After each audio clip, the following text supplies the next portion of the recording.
প্রিয় দর্শক, সুন্দরবন সমুদ্র উপকূলবর্তী পৃথিবীর সবথেকে বড় ম্যানগ্রোভ বন।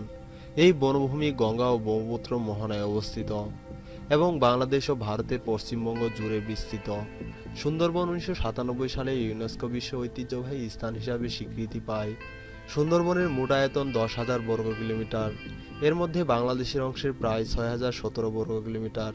বনভূমিটি বিখ্যাত রয়্যাল বেঙ্গল টাইগার ছাড়াও নানান ধরনের পাখি, চিত্রাহরিণ, কুমির, সাপসহ অসংখ্য প্রজাতির প্রাণীর আবাসস্থল হিসাবে পরিচিত।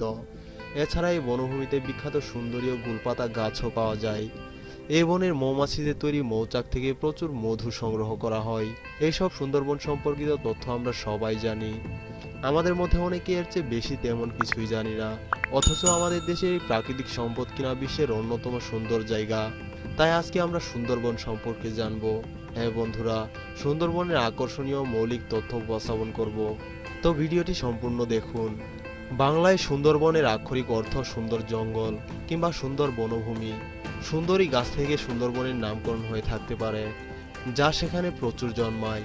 অন্যান্য সম্ভাব্য ব্যাখ্যা এরকম হতে পারে যে এর নামকরণ হয়তো সমুদ্রবন থেকে এসেছে, তবে সাধারণভাবে ধরে নেওয়া হয় সুন্দরী গাছ থেকে সুন্দরবনের নামকরণ করা হয়েছে। দুই প্রতিবেশী দেশ বাংলাদেশ ও ভারত জুড়ে বিস্তৃত সুন্দরবনের বৃহত্তম অংশটি 62% বাংলাদেশের দক্ষিণ পশ্চিম দিকে অবস্থিত। দক্ষিণে বঙ্গোপসাগর, পূর্বে বলেশ্বর নদ আর উত্তরে চাষ ঘনত্বের জমি।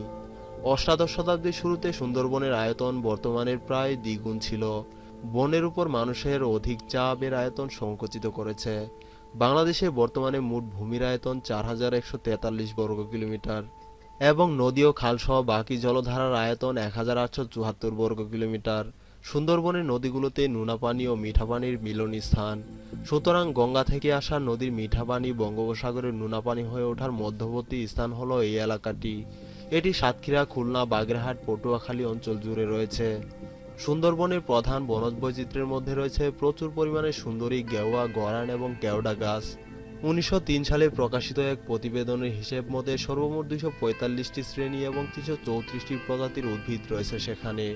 এই প্রতিবেদনের পর সেখানে বিভিন্ন ম্যানগ্রোভ প্রজাতির ও তাদের শ্রেণীকক্ষের উল্লেখযোগ্য পরিবর্তন হয়ে গিয়েছে। বনজ প্রকৃতিতে খুব কমই অনুসন্ধান করা হয়েছে এইসব পরিবর্তনের হিসাব রাখার জন্য। গাছগুলোর মধ্যে রয়েছে শন, নলখকরা, গুলপাতা, কেওড়া এবং এই প্রজাতির বন্যপ্রাণীর জন্য জরুরি, বিশেষ করে চিত্রাহরিণের জন্য। সুন্দরবনে ব্যাপক পানি বৈচিত্র্য বিদ্যমান।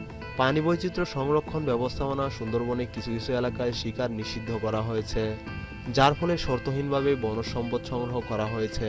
যদিও এটা স্পষ্ট যে সাম্প্রতিক সময়ে বাংলাদেশের প্রাণী সম্পদ হ্রাস পেয়েছে এবং সুন্দরবনও এর বাইরে নয়, তারপরও সুন্দরবন বেশ অনেকগুলি প্রাণী প্রজাতি ও তাদের সঙ্গে সম্পর্কিত অন্যান্য প্রজাতিদের টিকিয়ে রেখেছে। এদের মধ্যে বাঘ ও শূকর প্রাধান্য। সুন্দরবনের বাসস্থান মৌলিক প্রকৃতির এবং জাপ বন্যপ্রাণীর বিশাল আবাসস্থল। কচ্ছপ, গিরগিটি, অজগর, রয়্যাল বেঙ্গল টাইগার সুন্দরবনের স্থানীয় প্রজাতিগুলোর মধ্যে অন্যতম। বিভিন্ন প্রজাতির হরিণ, মহিষ, গন্ডার ও কুমিরের মতো কিছু কিছু প্রজাতি সুন্দরবনে বিরল হয়ে উঠেছে। বাংলাদেশের সুন্দরবন বাণিজ্যিক দিক থেকে গুরুত্বপূর্ণ।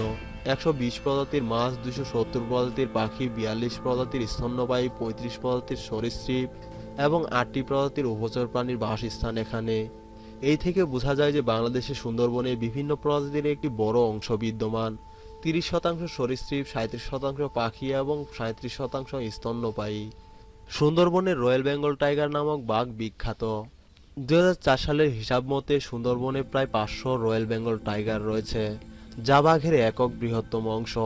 কিন্তু এই বাঘের সংখ্যা দিনকে দিন কমে আসছে। 2011 সালের এক প্রতিবেদন অনুযায়ী বর্তমানে সুন্দরবনে বাঘের সংখ্যা 300।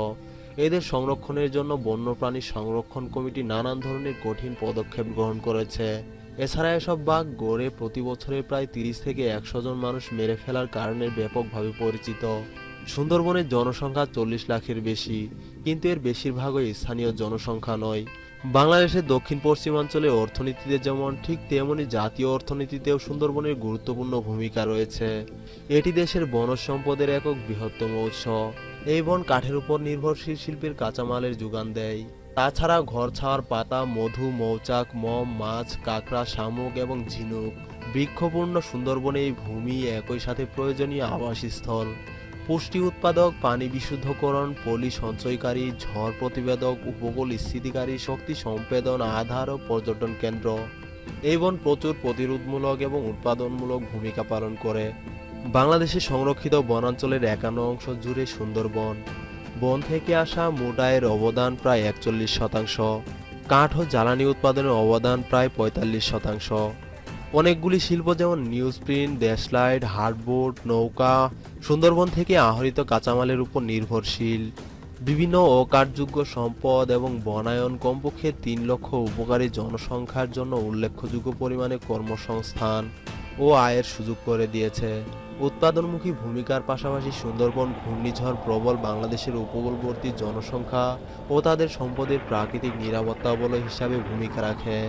সৌন্দর্য, বনজ সম্পদ, কর্মসংস্থান, পানীয় উদ্ভিদ বিচিত্রতা, মৎস্য সম্পদ, বিভিন্ন শিল্পের কাঁচামাল যোগান, প্রাকৃতিক ভারসাম্য বজায় রাখার, বিভিন্ন প্রতিকূল আবহাওয়া থেকে রক্ষা করা ইত্যাদি ক্ষেত্রে সুন্দরবনের ভূমিকা বলে শেষ করার মতো না। এদেশের মানুষের উচিত সুন্দরবনের বনজ সম্পদ ও বন্যপ্রাণীকে সংরক্ষণের প্রতি আরও মনোযোগ দেওয়া। যেভাবে নানান ধরনের বনজ সম্পদ ও এতে বসবাস করা নানান প্রজাতি পশু পাখি মাছেরা বিলুপ্ত হয়ে যাচ্ছে, তাতে আমাদের দেশের জন্য মারাত্মক হুমকি স্বরূপ এবং লজ্জাজনক একটি বিষয়। পুরো পৃথিবীতে আমাদের এই বনের চর্চা রয়েছে। প্রতি বছরই সুন্দরবন দেখতে বাইরের দেশ থেকে হাজার হাজার লোক আসে, আর আমরা কিনা আমাদের এই অমূল্য সম্পদটিকে যথাযথভাবে সংরক্ষণ করে রাখতে পারছি না। বিশেষ করে আমাদের দেশে সরকারের উচিত যে বনজ সম্পদ ও বন্যপ্রাণী সংরক্ষণ আইন আরও জোরদার করা।